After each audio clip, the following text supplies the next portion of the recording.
The Golden State Warriors are heading into a critical offseason with a clear objective: upgrade the roster around their veteran core of Stephen Curry, Jimmy Butler, and Draymond Green to make a serious run at the NBA championship next season.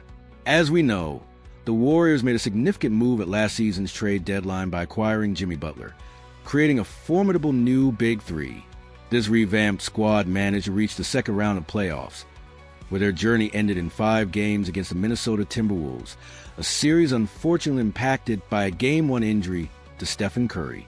Now, with the offseason underway, some major decisions loom for the Warriors front office, and a significant report that dropped on Monday suggests Golden State might be eyeing a substantial shakeup.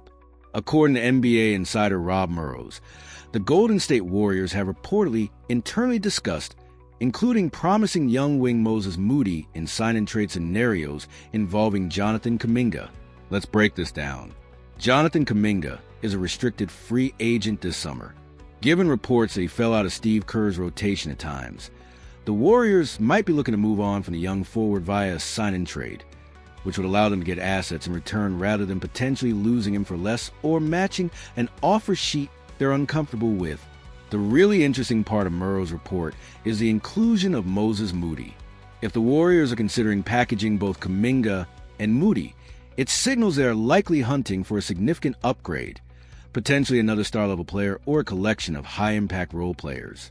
Moody had a solid season for the Warriors, stepping up when needed. He reportedly started 34 out of 74 games and averaged career highs with 9.8 points, along with 2.6 rebounds and 1.3 assists per game. He also shot a respectable 43.3% from the field and a strong 37.4% from three-point range. While Moody has shown consistent improvement each year of his career, the idea of packaging him with Kuminga is clearly about maximizing their trade value. This would give Golden State a much more attractive package to offer other teams in pursuit of that missing piece to elevate them back to true championship contention alongside their aging but still potent star trio. This is a clear indication that the Warriors are not content with standing pat. They are actively exploring ways to make a big splash this summer. What are your thoughts on this? Should the Warriors trade both Kuminga and Moody? And if so, who should they target? Let us know your dream trade scenarios in the comments below. It's a storyline that had Warriors fans buzzing. Kevin Durant potentially returning to Golden State. But as it turns out, KD said no. And in a surprising twist, that rejection may have paved the way for a new era, an era significantly shaped by Jimmy Butler. Back in February, reports surfaced that Kevin Durant turned down a mid-season reunion with the Warriors, stating the timing didn't make sense. This pivotal moment led Golden State down a different, yet bold, path. On February 5th, they executed a multiplayer trade to acquire Jimmy Butler, a deal that reportedly involved Andrew Wiggins and a first-round pick. Immediately, the Warriors locked Butler in with a 2-year, $121 million extension. The impact was swift and decisive. A reported 10-game winning streak and a revitalized competitive atmosphere in the locker room. Butler's arrival ensured that Durant's absence was, perhaps, barely felt. Meanwhile, the situation with Kevin Durant in Phoenix is heating up. Reports suggest the Phoenix Suns are preparing for his departure, with teams like the Houston Rockets, Miami Heat, and Minnesota Timberwolves emerging as frontrunners. Multiple teams are said to be actively exploring trade options to finalize a deal before the NBA draft night on June 25th. Durant, now 36, is still putting up elite numbers, reportedly averaging 26.6 points, 6 rebounds, and 4.2 assists per game this season, remaining one of the league's premier scorers. However, for the Warriors, Butler's arrival seems to have solidified a new core and effectively closed the door on any lingering Durant discussions. Warriors insider Anthony Slater has been direct, stating, "There's no talk of Durant returning to the Warriors right now, primarily because Jimmy Butler has seamlessly filled the role Durant might have occupied. Financially, bringing Durant back would have been a massive undertaking. At 36, he'd command an exorbitant $54.7 million salary for the upcoming season, a financial burden that could have severely impacted Golden State's roster stability and depth.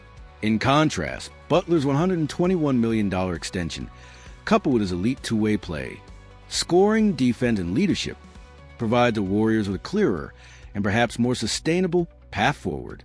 Crucially, team chemistry appears to be a major factor. Butler has reportedly integrated well with Stephen Curry, Draymond Green, and Coach Steve Kerr, creating a smooth on-court dynamic and alleviating some of the past concerns about his locker room reputation.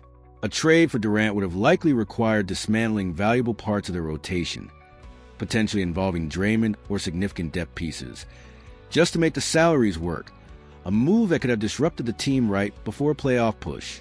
It's interesting to note that while Durant put up impressive individual stats, reportedly 52.7% shooting, 43% from three, averaging 26.6 points, 6 rebounds, and 4.2 assists in 62 games. His Phoenix team reportedly underperformed, missing the playoffs despite having one of the highest payrolls in NBA history. This sequence of events suggests a potential shift in philosophy for the Warriors. It appears they might be prioritizing stable, cohesive collaborations over chasing every available superstar. Jimmy Butler's immediate impact is now the foundation upon which their 2025-26 title hopes are being built. As the Kevin Durant trade dominoes begin to fall ahead of draft night, Golden State is making a strong statement. Their focus is squarely on the current roster and the chemistry they built, rather than who they could acquire. What do you think? Did the Warriors make the right move by pivoting to Butler after Durant said no?